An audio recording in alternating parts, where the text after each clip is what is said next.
¿Por qué? ¿Por qué a los españoles nos cuesta tanto hablar en público? ¿Y por qué?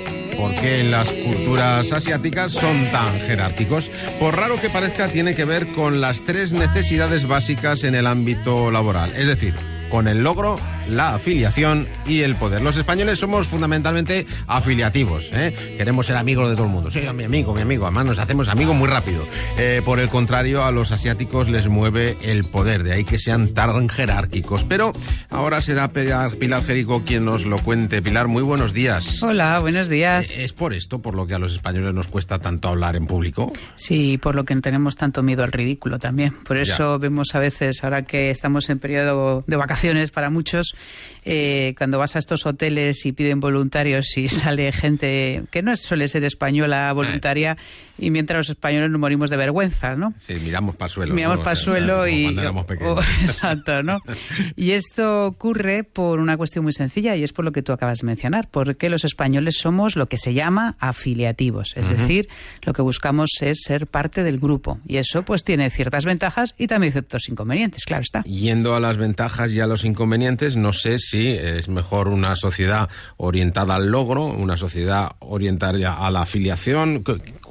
¿Cuáles de esos aspectos es mejor? Bueno, depende para qué. Por ejemplo, en un mundo, digamos, económico, capitalista, en el que se vive la economía, pues le suele ir mejor a los países que son más orientados al logro. ¿Cuáles son? Pues, por ejemplo, Estados Unidos es el clarísimo ejemplo, pero Alemania también, ¿no? Todo lo que tiene que ver con culturas calvinistas. Son más poderosos, pues porque el trabajo le da mucho más importancia que a las relaciones personales, ¿no? En España, sin embargo, pues es difícil tener un compañero al lado con el que no hables, a no ser que sea muy, muy raro el amigo, ¿no? La persona en cuestión. Pero en general nosotros entablamos muy buenas conversaciones y relaciones. Eso también nos hace perder tiempo, ¿eh? Cuidado, que los españoles dicen que no somos tan productivos. Bueno, dicen, hay muchos datos que así lo verifican. Pues porque, oye, el cafetito en vez de 10 minutos, pues nos estamos ahí una media hora, 40 minutos comentando la jugada en algunos casos, ¿no? Hombre, pero siempre hablamos de trabajo. Siempre hablamos de trabajo. Estamos buscando las soluciones, es una reunión alternativa, en fin. Entonces, claro, fíjate, a nivel de ¿qué es mejor? Pues depende. Para las relaciones personales, pues es mucho mejor las culturas afiliativas, que son las latinas, Latinoamérica, España, Italia, las que son de origen, independientemente que se crea o no, pues más católicas, ¿no? Tenemos unas relaciones personales más ricas, ¿no? En Estados Unidos, por ejemplo, se calculaba que 1 de cada 5 personas decía que tenía, bueno, pues al menos 2 buenos amigos con los que compartir algo que le preocupa. En España esa cifra es bastante superior, ¿no?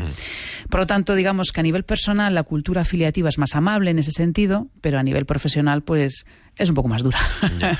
Hablábamos de los asiáticos y el poder. Eso explica, no sé si la estructura empresarial de los países asiáticos, la toma de decisiones en esos países. Exacto. Por ejemplo, mira, y hay que irse a lo que tiene que ver toda la distribución de las castas en la India, ¿no? O los países de origen árabe, ¿no? Son culturas mucho más jerárquicas.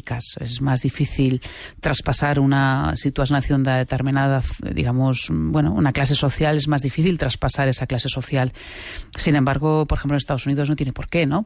Son diferencias que tienen que ver, según McClellan de la Universidad de Harvard, que fue quien estudió todo esto, tiene que ver fundamentalmente con, bueno, pues con la historia, y también tiene que ver con la religión.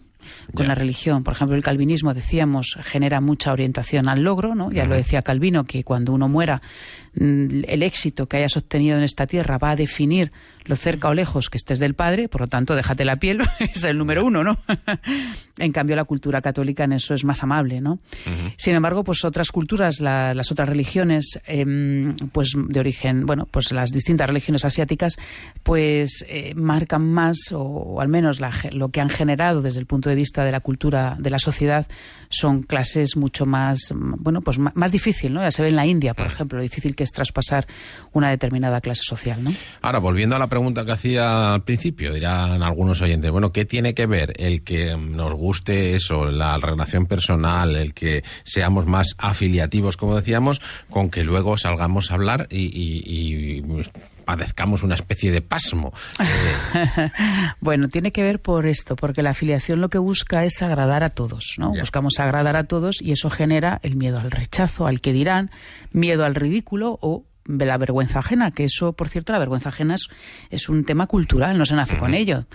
Y eso es muy español, ¿no? De hecho, en inglés no tiene ni traducción, no saben ni cómo traducirlo, lo traducen como vergüenza de segunda mano. Entonces, claro, en la medida que uno se exponga al público, pues digamos desde el punto de vista cultural, pues te da vergüenza, te da apuro. Mientras que fíjate que el karaoke, pues no, que es el origen asiático, pues no hay ningún problema, ¿no? Se prestan voluntarios, o hace años, ¿no? Para el humor amarillo.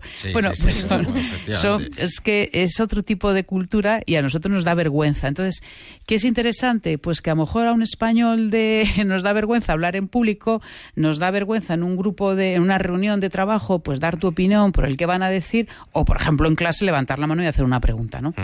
Ese es el precio que pagamos y nos hace ser menos competitivos, ¿no? Porque sin embargo, pues por ejemplo en Estados Unidos el profesor de una universidad pública, igual que en España, dice, a ver, alguien tiene una pregunta y todo el mundo levanta la mano. Bueno, todo el mundo no, pero yo que lo he vivido, más del 70% levanta la mano el primer día de clase, cuando que en España a ver quién levantaba la mano, ¿no?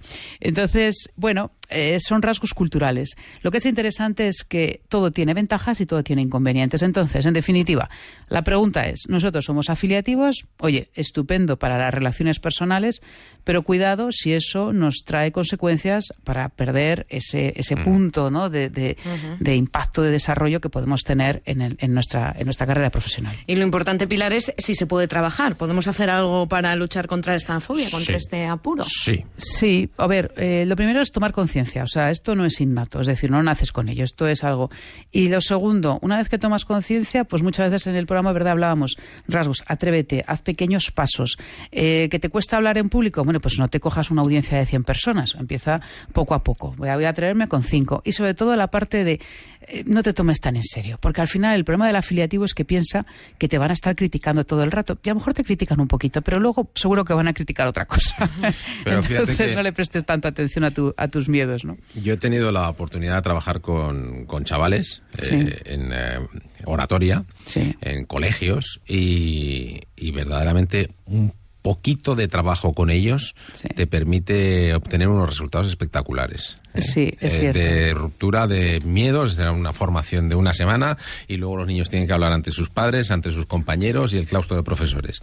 Y es espectacular como en una semana de trabajo, tan solo una semana, chavales que al principio casi salían agarrotados y no podían ni hablar, son capaces de hacer una exposición, mejor, peor, pero son capaces. Y si se trabaja eso, efectivamente es algo con lo que se puede avanzar muchísimo.